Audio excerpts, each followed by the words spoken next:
I've always believed betrayal doesn't sneak up on you. It leaves breadcrumbs. You just have to decide when you're ready to follow them. My name's Ben Travis. I'm 42, born and raised in western Pennsylvania, where the air smells like cut grass and diesel, and you measure distance by the nearest gas station.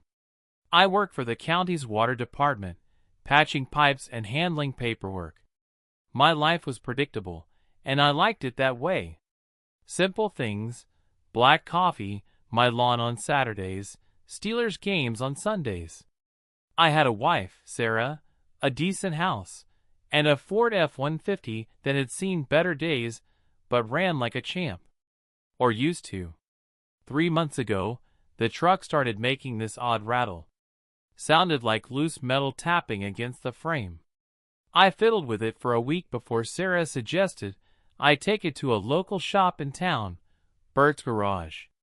I'd passed the place 1,000 times. Just a corner lot with oil stains and a faded red sign. She said she heard good things. Now, Sarah never cared about car shops before.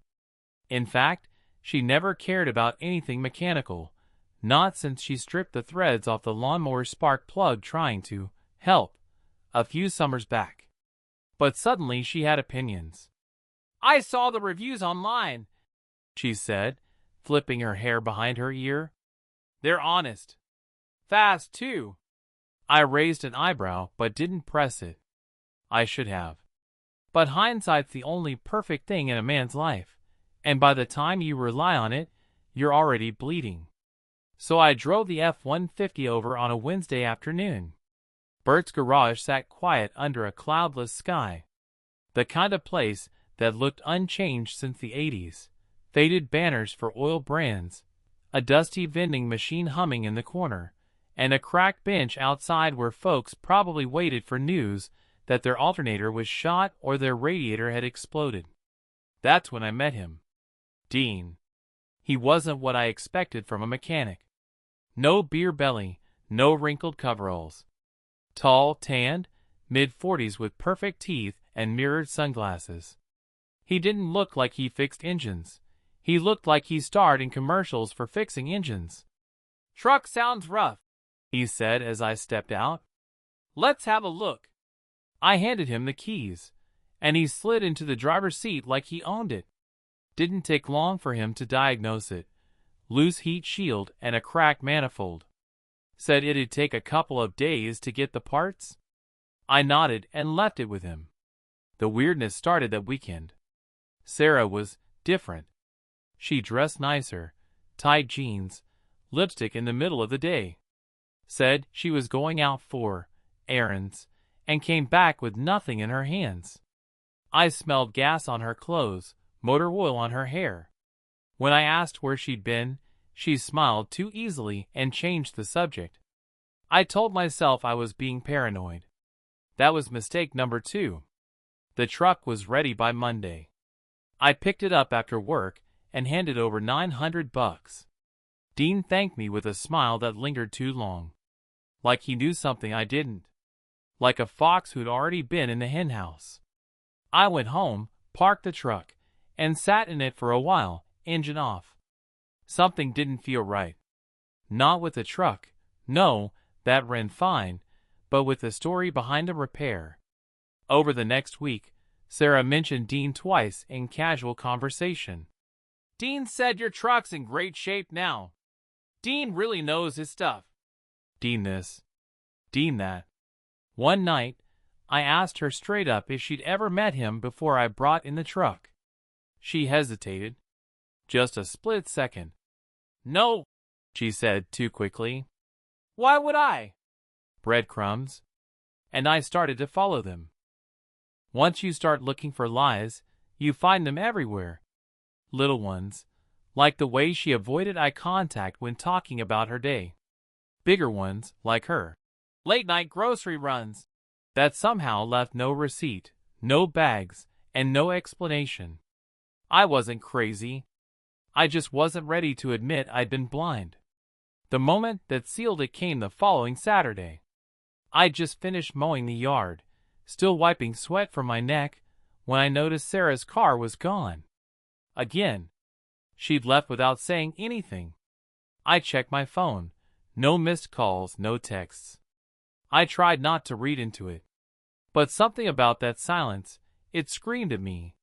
So I did something I never thought I'd do. I went through her purse. Buried under a travel-sized deodorant and a crumpled receipt from a smoothie place I'd never heard of, I found a punch card. Bert's Garage, 5 oil changes, 1 free. It had 4 stamps. 4. We've always done oil changes at Jiffy Lube. Always. I stared at the card like it was a bullet. Not because of what it was, but because it confirmed what my gut had been whispering for weeks. She'd been there more than once. She knew Dean. She'd lied. I didn't confront her, not yet. I needed proof. Cold, silent, unshakable. The kind of proof you couldn't talk your way out of, couldn't cry or charm or twist into something else. The next morning, I called off work and waited until she left. She said she was going to her friend Megan's for brunch. That was lie number 6, maybe 7. I gave her a 10-minute head start, then followed in my truck. She didn't go to Megan's. She drove past the diner, past the neighborhoods, and pulled into Bert's Garage. It was closed. Sunday morning. Closed sign hanging in the window. But she didn't knock. She didn't call. She just got out, walked around the back like she'd done it 100 times before, and disappeared behind the garage. I parked across the street, half hidden behind a rusted delivery van, heart thudding so loud I could hear it in my teeth. 15 minutes passed. Then 20. Then I saw him, Dean, come out the side door, shirtless, wiping his hands on a rag like he'd just changed a tire. She followed him, laughing, hair messy. Her hand touched his back like it belonged there. They kissed. Not a peck. Not a mistake. A full, slow kiss that made my stomach turn to gravel. I didn't get out. I didn't storm over or shout or make a scene. Instead, I took a picture with my phone. One picture. And I drove home with my knuckles white on the steering wheel, my jaw locked so tight I could feel a molar shift. That night, I didn't sleep. I lay in bed beside her, listening to her breath, trying to imagine the sound of betrayal. Was it the rustle of her jeans hitting the floor? The click of her phone screen lighting up with a text I'd never see? She rolled over and curled into me like nothing was wrong. Like everything wasn't burning under the surface. I closed my eyes and made a decision. I wasn't going to cry. I wasn't going to beg or plead or demand an explanation. I was going to end this. But not with a fight. With a plan. Revenge is like engine work. You don't rush it. You take your time, pick the right tools, and make damn sure every piece fits exactly where it needs to. By Monday morning, I'd already mapped out how I was going to dismantle the life Sarah thought she had. Quietly. Methodically. No cops. No courtroom. Just the slow, satisfying click of everything falling apart. I started with information. That evening, I dropped by Bert's Garage with a box of donuts and an easy smile. Dean wasn't there, thank God, but the kid working the desk, Kyle, was. Probably no older than 22. Friendly, dumb as a brick, and eager to talk. "Man, that truck of yours really cleaned up nice," he said. "Dean was proud of that job." "Yeah," I said, leaning casually. "He's good with his hands, huh?" Kyle laughed. "He's good with everything, far as I can tell. Gets a lot of visitors on Sundays. Private appointments." I played dumb. "Really? The place is closed Sundays." Kyle shrugged. "Dean's got a few, preferred customers. Not on the books, if you know what I mean." I smiled like I didn't. "Well, if he does good work, I might swing by sometime." Kyle nodded and went back to sipping his energy drink. I slipped out, climbed into my truck, and drove off with something I hadn't felt in days, momentum. Next, I set up a trail. Over the next week, I made small changes. Subtle. Quiet. I installed a motion sensor camera at the side of our house, pointed low, behind the hedges. Another in the garage. I told Sarah it was for security, since some kids had smashed a neighbor's mailbox. She didn't even question it. By Thursday, I had 6 photos. Different times, same result. She'd leave midday, come back 90 minutes later with wind-tangled hair, and that same stupid smirk she used to wear for me. Each image was a nail. Then I went after Dean. Not physically. Not yet. I dug into his business records, public filings, property taxes. Found out Bert's garage wasn't technically his. It was under the name of a shell company registered out of state. Maybe he'd inherited it. Maybe he was hiding something. But what mattered most was this: his name wasn't clean. Dean had a past. DUI in 09. Assault charge in 13, dropped before trial. 2 ex-wives, one of whom still had a restraining order out of Ohio. I printed all of it. Then I found his second phone number. Not the business line, the personal one. Took a burner app, spoofed a number, and texted him from an anonymous account. Hey, she's not just yours. Thought you should know? A friend. No reply. I waited 2 days, then sent the photo I had taken, the one of him kissing Sarah behind the garage. Still no reply. That told me everything I needed to know. He wasn't worried.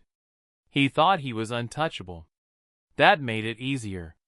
The night before everything went down, I sat in the garage with a bottle of wild turkey, listening to the ticking of the old ceiling fan. My toolbox was open. I stared at the socket wrenches, the pliers, the heavy-handled torque bar. Tools for fixing. Or breaking. I wasn't a violent man. But I was a patient one. And by morning, they'd both learn that patience doesn't mean weakness. It means I'm not just going to hurt you. I'm going to ruin you. It started with a voicemail. Saturday morning, 8:13 a.m. I was in the garage, sorting bolts into little jars, because doing something with your hands keeps you from doing something with your fists. When my phone buzzed. Voicemail. Unknown number. I hit play. This is Dean. I don't know who you are, or what kind of game you're playing, but if you think you can blackmail me or, look, just stay out of my life. You don't know anything. He was rattled. Good. Because I wasn't just going to take Sarah away from him. I was going to make sure she was the last thing that ever ruined him. That afternoon, I told Sarah I was going out of town for work. A weekend trip. Repairs on a pipeline 2 counties over. She nodded, barely listening, already pulling on her earrings like she had somewhere to be. She didn't ask when I'd be back. Perfect. I drove 20 minutes out of town, parked behind a truck stop, and waited. Just before noon, I got the alert. Motion detected. Garage camera. I opened the feed. There she was. Sarah. In her favorite jeans. Same top she wore on our anniversary last year. She wasn't wearing it for me now. She slid into her car and drove off. I followed from a distance. She went straight to Bert's garage. Closed, of course. But not to her. She parked, walked right around back, and disappeared behind that side door like it was her second home. It was time. I pulled around the block, popped the hood of my truck, and broke down, 50 feet from the garage entrance. Then I waited. 35 minutes later, Dean came out. Shirtless again. Swagger in every step.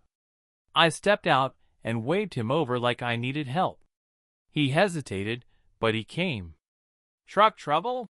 he asked, not recognizing me at first. "Yeah," I said, stepping aside. "Engine started sputtering." He leaned under the hood, poked around. "Could be the plugs," he muttered. I watched his hands. Confident. Fast. Hands that had touched my wife more times than I could stomach. "You're Dean, right?" I asked, voice calm. He looked up. "Yeah. Why?" I smiled. "Just making sure I beat the right man to death." He blinked. Then I slammed the hood down on his arm. He screamed. I grabbed the torque bar from my belt and cracked him once across the back of the knees. He crumpled like wet cardboard. I didn't kill him. That would have been too quick. But I made sure he'd never work on a car or touch a woman without remembering my face. When he finally passed out, I took his phone. Scrolled through the texts. There she was. "Sarah. Speech balloon can't wait to see you again. Speech balloon he'll be gone all weekend. Speech balloon miss your hands." I sent those screenshots to my own number. Then I opened her contact and typed one last message. "We're done. He knows." Then I smashed the phone under my boot. I left Dean bleeding behind the garage.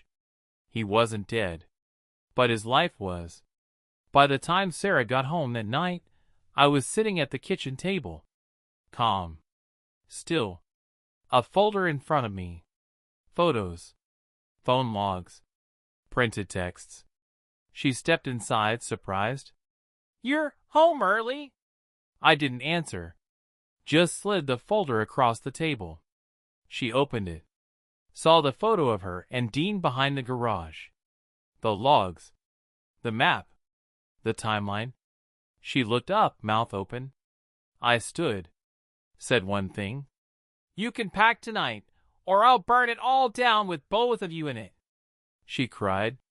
Pleaded. Denied. Blamed. All of it. Every tool in her kit. But it was too late. This wasn't a fight. This was the reckoning. She didn't sleep that night. Neither did I.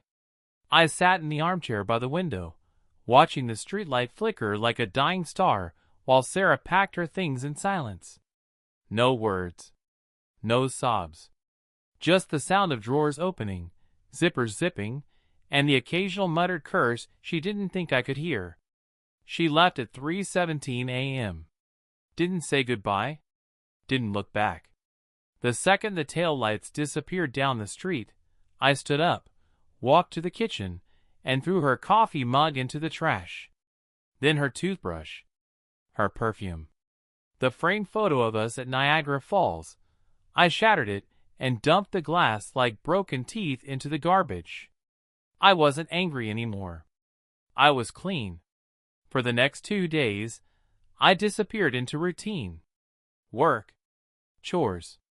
TV at night with the volume just loud enough to drown out the quiet. People at the office asked how Sarah was. I said she was visiting family. Nobody asked twice. On Wednesday, I got a call from a blocked number. I let it go to voicemail. It was Dean. His voice sounded like gravel soaked in whiskey. Slurred. Slow. "You think this is over? You think you can do what you did and walk away?" He coughed hard. Then silence. I didn't call back. I didn't need to. He'd already lost. What I didn't expect was the aftermath. Sarah didn't just vanish, she detonated. 2 weeks after she left, I got a visit from her sister, Laura. Eyes red, voice sharp. "She's in a motel," she said, arms crossed. "Sleeping in her car some nights. You destroyed her." "No," I said. "She did that herself. She says you hurt someone." I met her eyes. "If I had, you'd know." Laura stormed off. But she wasn't the last. A coworker. Then her mother. Then Megan, Sarah's so-called best friend, texted me something vile at 2 in the morning. They all tried to shame me. But not one of them ever asked what Sarah had done. Because they knew. They just didn't want to look at it. The final nail came a month later. I was driving through town when I noticed the old red sign on Bert's garage was gone. In its place, foreclosed. I pulled into the lot. Windows boarded. Lock on the front door. Spray paint on the side wall, cheater, in angry, black letters. Looked like someone else Dean had burned had left their mark too. Good. Let the place rot. Let the ghosts of everyone he used echo off those garage walls until they crumbled. I stayed there for a while. In the truck. Engine off. Just thinking. Not about Sarah. Not about Dean. About myself. What it meant to be a man who had been lied to, walked over, and finally, pushed too far. People love to talk about forgiveness.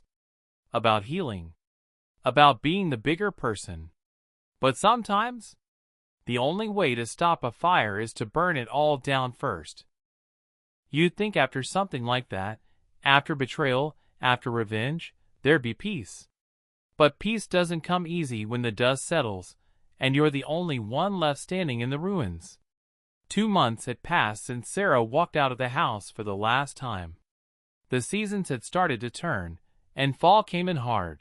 Cool winds, rust-colored leaves, and quiet evenings that made the silence in the house feel louder. She never came back. Not even to get the last box of her stuff I left by the curb. It rained on it twice before I finally threw it all in the trash. Dean was gone too. Word around town was he left after the foreclosure. Packed up what was left of his pride and vanished. No forwarding address. No goodbyes. Just a hollow shop and a wrecked reputation. And me? I went back to work. Back to routines. But something had changed. The guys at the water department noticed first. I was quieter. Sharper. Less patient with nonsense. I didn't joke around like I used to. One afternoon, Jimmy from dispatch asked if everything was all right. I looked him dead in the eye and said, "Everything's exactly how it needs to be." He didn't ask again. The nights were the worst. Not because I missed her, because I didn't. What I missed was who I thought she was. The version of her I'd carried in my head for years. Loyal. Honest. My person. That was the real loss. I started walking in the evenings. Around the neighborhood. Through town. Past the place where Bert's garage used to buzz with life. Now it was just a boarded-up memory. I stopped there sometimes. Just to stand. To feel the air. To remind myself of what I'd allowed. What I'd survived. One night, I saw someone else standing there too. A kid. Maybe 20. Hoodie, backpack, looking like he was about to tag the wall. I didn't stop him. I just walked up beside him and said, "You thinking about painting something?" He glanced at me. Nervous. "Yeah. You got a problem with that?" I shook my head.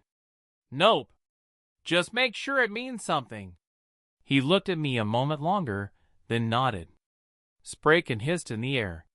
He painted a single word across the wall. Truth. Then he walked off. I stood there, staring at that word under the pale orange streetlight. Truth. It's funny how long we lie to ourselves before someone else does it for us. The truth is, I loved a woman who never really existed. The truth is, I thought being a good man meant swallowing my instincts and ignoring the signs. The truth is, sometimes justice looks like rage. And sometimes rage feels like coming home. And when you burn the lies down to ash, what's left is something cleaner than peace. It's clarity.